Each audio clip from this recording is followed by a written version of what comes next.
লাগিলেহেঁতেন ন মংগল এই কলহটো যাদুৰ কলহ নেকি তই পইচাৰ কথা কৈছিলিহে কলহটোৰ ওচৰত পইচা ওলাই গ'ল যে সোণৰ এইটো যাদুৰ কলহ হৈছিলে মানে মংগল এতিয়া গম পালি নাই তই কথাটো মংগল এনেই আমি ডাকু হোৱা নাই নহয় বুজি পাইছো মানে সীতাৰাম খৰিকটীয়া এই যাদুৰ কলহটোৰ পৰাই ধনী হৈ গ'ল এতিয়া আমি এই যাদুৰ কলহটোৰ পৰা কেনেধৰণৰ মানুহ হ'ম বাৰু মংগল কোটি টকীয়া মানুহ আমি এটাকে সকলো বস্তু উলিয়ামগে বল এতিয়া আৰু আমাৰ দুখীয়াৰ জীৱন কটোৱাটো খতম হ'ল আজিৰ পৰা আমাৰ হাতত কি থাকিব গাড়ী মটৰ বাংলা টকা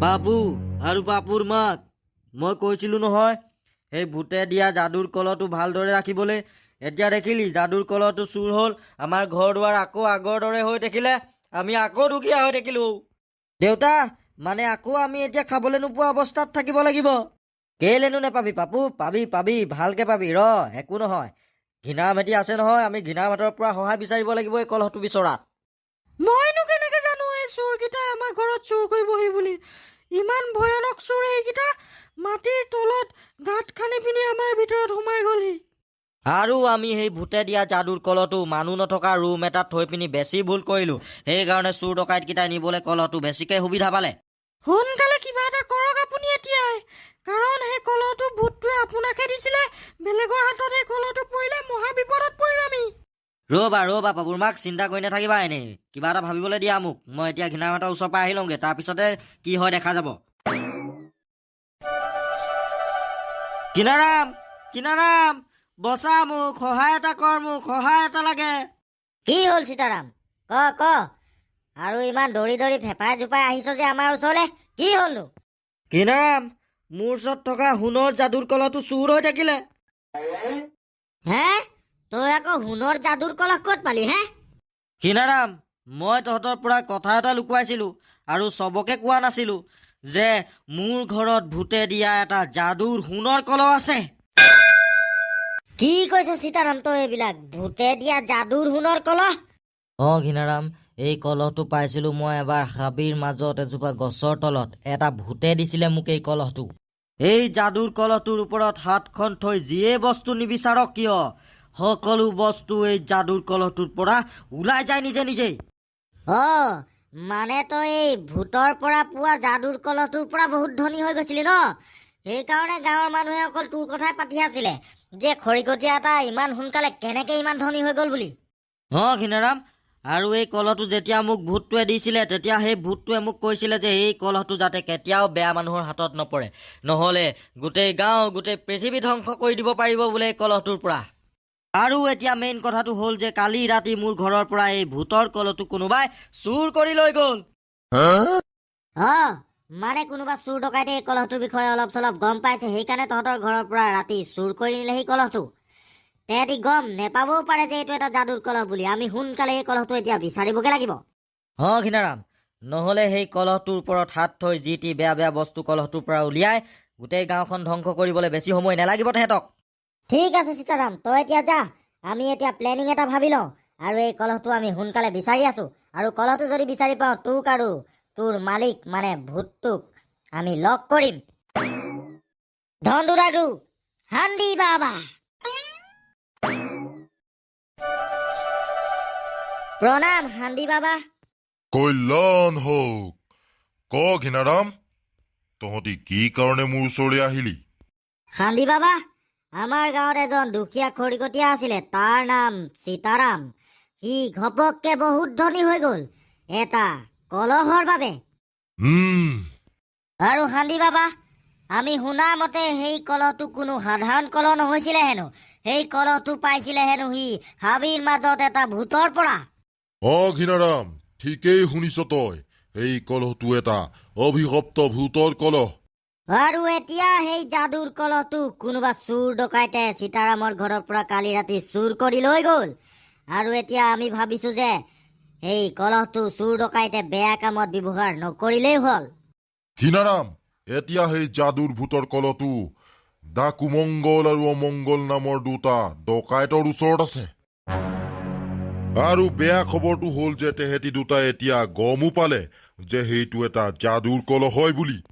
হান্দি বাবা, এতিয়া আমি সেই যাদুৰ কলহটো কোনখিনিত পাম আৰু তেহেঁতি ডকাইত দুটা ক'ত আছে সেইটো কওক। আমি সোনকালে এতিয়া সেই কলহটো বিচাৰি যাব লাগিব।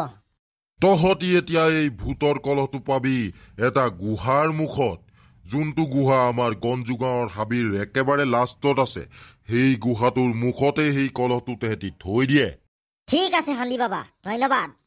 আৰু মনত ৰাখিবি, সেই কলহটো তহঁতি পোৱাৰ লগে লগেই মোৰ ওচৰলৈ সেই কলহটো লৈ আহিবি, আৰু মই তেতিয়া লগালগ সেই কলহটোৰ শক্তি খতম কৰি পেলাম। ঠিক আছে হান্দি বাবা, আমি এতিয়া যাওঁ। এই অমংগল, আমি এতিয়া এই যাদুৰ কলহটোৰ পৰা বহুত দামী দামী ভাল ভাল বস্তু উলিয়াম, আৰু তাৰ পিছত আমি বস্তু বাহিনী লৈ ইয়াৰ পৰা ক'বালে দূৰলে গুচি যাম। মংগল, কি চাই আছ? কি বস্তু লাগে সোনকালে এফালৰ পৰা কৈ যা। যাদুৰ কলহ আমাক লাগে এতিয়া এখন ধুনীয়া ৰঙা কাৰ।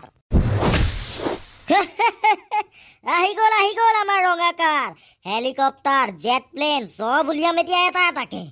যাদুৰ কলহ আমাক লাগে এতিয়া এখন হেলিকপ্টাৰ, আমি ওপৰৰ পৰা মানুহক উৰি উৰি গুলিয়াবলে। এই মংগল, কি উলিয়াই দিলি তই? হেলিকপ্টাৰ?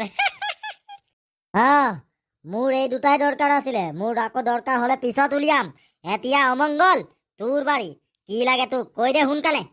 মোক লাগে মদে মাংসয়ে আৰু দুটা AK-47 বন্দুক।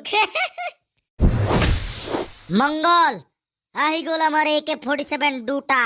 এতিয়া তই হেলিকপ্টাৰ উৰাবি আৰু মই হেলিকপ্টাৰ ওপৰত উঠি মানুহক AK-47 গুলিয়াই মাৰিম আৰু এনজয় কৰিম। কিন্তু তাৰ আগতে মদে মাংসই খাই লওঁ। এই অমংগল, আমাৰ সকলো বস্তু হৈ গ'ল, গাড়ী, মটৰ, হেলিকপ্টাৰ, বন্দুক, মদ। এতিয়া সোনকালে মই গৈ এই যাদুৰ কলহটো ভাল জেগাডোখ, মানে আমাৰ গুহাটোৰ মুখৰ আগত থৈ আহোগে দেই। যা, কিন্তু কোনেও যাতে এই যাদুৰ কলহটো বিচাৰি নেপায় আকৌ। ভালকে ভাল জেগাত লুকুৱাই থৈ আহিবি গুহাটোৰ মুখৰ আগতে। কিমাননো আৰু মাংস খাবি? মাংস খাই খাই আমনিয়ে লাগিলে। সোনকালে AK-47 দুটাকে লওঁ আৰু হেলিকপ্টাৰত উঠোগে। বল অমংগল, এতিয়া কৰো আমি দংগল, হেলিকপ্টাৰত উঠোগে। এই লালা, আমি সীতাৰামক কামৰ পৰা উলিয়াই বেয়া কামেই কৰিলো নেকি? এতিয়াচোন সেইটো চবতকে ধনী মানুহ হৈ থাকিলে গাঁৱৰ ভিতৰত, তাৰ ওচৰত নথকা বস্তু একোৱে নাইকিয়া হ'ল, চব আছে। ভগলু, ঠিকেই কলি তই। আজি যদি আমি এই সীতাৰাম খৰিকটীয়াক নিজৰ লগত কাম কৰালোহেঁতেন, তেতিয়া আমি তাৰ পৰা ধন সোণ চব ল'ব পাৰিলোহেঁতেন, কাৰণ এইটো এটা অকৰা আছিলে না। এইটোচোন হেলিকপ্টাৰৰ শব্দ। ক'ৰ পৰা আহিছে আকৌ হেলিকপ্টাৰ ইমান তলত? সেইখন মংগল, কৰি দে দংগল।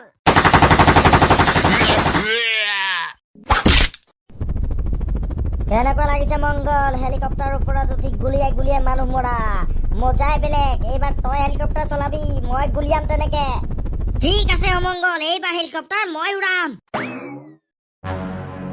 ঘিনাৰাম, এইটোৱে চাগে সেই যাদুৰ ভূতৰ কলহটো, আৰু এই গুফাটোৱে হয় গঞ্জু গাঁৱৰ হাবিৰ একেবাৰে লাষ্টত থকা গুহাটো।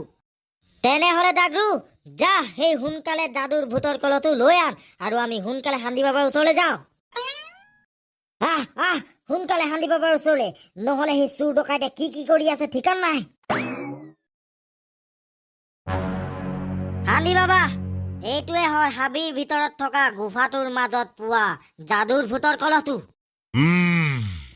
ওম নমঃ শিৱায়। ঘিনাৰাম, এতিয়াৰ পৰা আৰু এই যাদুৰ ভূতৰ কলহটো এটা সাধাৰণ কলহৰ দৰে হৈ পৰিলে। এতিয়া এই যাদুৰ কলহটোৰ শক্তি নাইকিয়া হৈ থাকিলে। এতিয়া এই কলহটোৱে একো বস্তু মানুহক দিব নোৱাৰে। আৰু এটা কথা ঘিনাৰাম, ডাকু মংগল অমংগলে এই কলহটোৰ পৰা হেলিকপ্টাৰ বিচাৰি হেলিকপ্টাৰ ওপৰৰ পৰাই ভকলুক গুলিয়াই মাৰি পেলালে। এতিয়া তহঁতি সোনকালে যা ডাকু মংগল আৰু অমংগলক ধৰি লগে। ঠিক আছে আনি বাবা।